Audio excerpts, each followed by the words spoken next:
पितृपक्ष के महीने में अगर सपने में आपको आपके पूर्वज अथवा मृत परिजन दिखाई देते हैं, तो यह आपके लिए बहुत ही महत्वपूर्ण संकेत होता है। नमस्कार, आप सभी का स्वागत है। दोस्तों, हर साल भाद्रपद मास के शुक्ल पक्ष की पूर्णिमा तिथि से पितृपक्ष आरंभ होते हैं और आश्विन मास की अमावस्या को पितृपक्ष समाप्त होते हैं। इसे सर्वपितृ अमावस्या कहा जाता है। हिंदू धर्म में पितृपक्ष के महीने का महत्व बहुत अधिक होता है। माना जाता है कि इस दिन सभी पितृगण पितृलोक से पृथ्वी पर अपने परिजनों से मिलने के लिए आते हैं। अर्थात मृत परिजन इस महीने में अपने परिजनों से मिलने के लिए आते हैं। इस महीने में पितरों को प्रसन्न करने के लिए लोग श्राद्ध, तर्पण, पिंडदान आदि कार्य करते हैं। पितरों की आत्मा की शांति के लिए दान धर्म किया जाता है। दोस्तों, हमारे पितृ हमारे परिवार का सुरक्षा कवच होते हैं।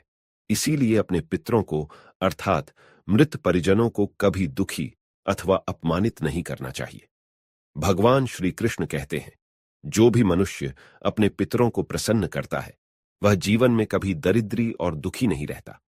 पितरों के आशीर्वाद से वह अजेय बन जाता है। वह संसार में कीर्ति और मान सम्मान प्राप्त करता है।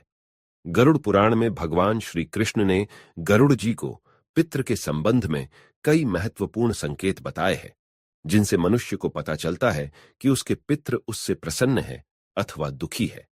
भगवान श्री कृष्ण कहते हैं, जब भी पितृ घर में प्रवेश करते हैं अथवा मनुष्य के सपने में आते हैं तो उसे अलग अलग प्रकार के संकेत देते हैं। यह संकेत मनुष्य के लिए बहुत ही महत्वपूर्ण होते हैं। आइए जान लेते हैं भगवान श्री कृष्ण के अनुसार सपने में मरे हुए परिजनों को देखने पर कौन से संकेत मिलते हैं। सबसे पहली बात, यदि पितरों का उद्धार नहीं हुआ है, वे प्रेत योनि में ही मृत्यु लोक पर भटक रहे हैं, तो वे पितृपक्ष के दौरान आवाहन करने पर भूख प्यास से व्याकुल होकर अपने परिवार जनों के घर में प्रवेश करते हैं। यदि सपने में घोड़ा, हाथी, बैल अथवा मनुष्य का विकृत रूप दिखाई पड़े तो समझ जाना चाहिए कि पितरों की मुक्ति नहीं हुई है और वे आपसे अत्यंत दुखी है। दूसरी बात, श्री कृष्ण कहते हैं, यदि पितृपक्ष के महीने में कोई व्यक्ति सपने में खुद को जंजीरों से बंधा हुआ देखता है अथवा सपने में मरा हुआ पूर्वज गंदे मैले वस्त्र पहना हुआ दिखाई पड़े, तो समझ लेना चाहिए कि उस व्यक्ति से उसके पितृ अत्यंत दुखी है और उसको प्रेत योनि प्राप्त हुई है। ऐसा होने पर अपने पितरों की संतुष्टि के लिए दान और श्राद्ध अवश्य करना चाहिए। तीसरी बात, भगवान श्री कृष्ण कहते हैं, यदि पितृपक्ष के महीने में कोई ऐसा सपना आता है जिसमें कोई पशु अथवा जानवर मनुष्य की वाणी में बोलत हुआ दिखाई दे अथवा कुत्ता, बैल, गाय आदि प्राणी मनुष्य की तरह बातें करते हुए दिखाई पड़ते हैं, तो इसका यह अर्थ होता है कि आपके परिजन की आत्मा को शांति नहीं मिलती है, वह इसी लोक पर भटक रहा है। उसकी आत्मा की शांति के लिए उपाय करने चाहिए।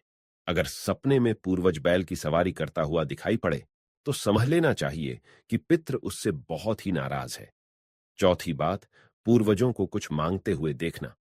यदि सपने में आपके मरे हुए परिजन आपसे कुछ मांग रहे हैं तो ऐसे सपने को कभी दुर्लक्ष्य नहीं करना चाहिए। इस सपने का अर्थ यह है कि आपके मृत परिजन की आत्मा को मुक्ति नहीं मिली है और वे इसी पृथ्वीलोक पर प्रेत योनि में भटक रहे हैं। आपके पितरों की कोई अधूरी इच्छा रह गई है और जिस कारण से वे मुक्ति प्राप्त नहीं कर पा रहे हैं। इसके लिए आपको जरूरतमंद लोगों को दान करना चाहिए और अपने परिजन की उस अधूरी इच्छा को पूर्ण करना चाहिए। पांचवी बात, यदि सपने में आपके मृत परिजन आपके सिर पर हाथ फिराते हुए दिखाई देते हैं, इस सपने का अर्थ यह है कि वे आपसे बहुत अधिक प्रसन्न है। इस सपने को बहुत ही शुभ स्वप्न समझना चाहिए। आपके पूर्वज आपको यह संकेत दे रहे हैं कि आपके जीवन में कुछ बहुत ही अच्छा होने वाला है और वे सदैव ही आपके साथ खड़े हैं। छठी बात, पूर्वजों का आपकी तरफ हाथ बढ़ाना। गरुड़ पुराण के अनुसार अगर सपने में आपके पूर्वज आपकी ओर हाथ बढ़ाते हुए दिखाई देते हैं तो यह एक शुभ स्वप्न है। आपके पूर्वज आपको यह संकेत दे रहे हैं कि आप जो भी काम कर रहे हैं उससे वे संतुष्ट हैं और आपको उस कार्य में अवश्य ही सफलता प्राप्त होगी। सातवीं बात, पूर्वजों का अचानक से अदृश्य हो जाना।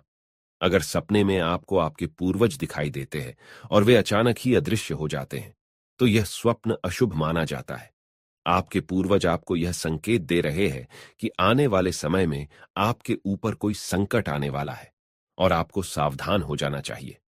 आठवीं बात, सपने में पूर्वजों को क्रोध करते हुए देखना।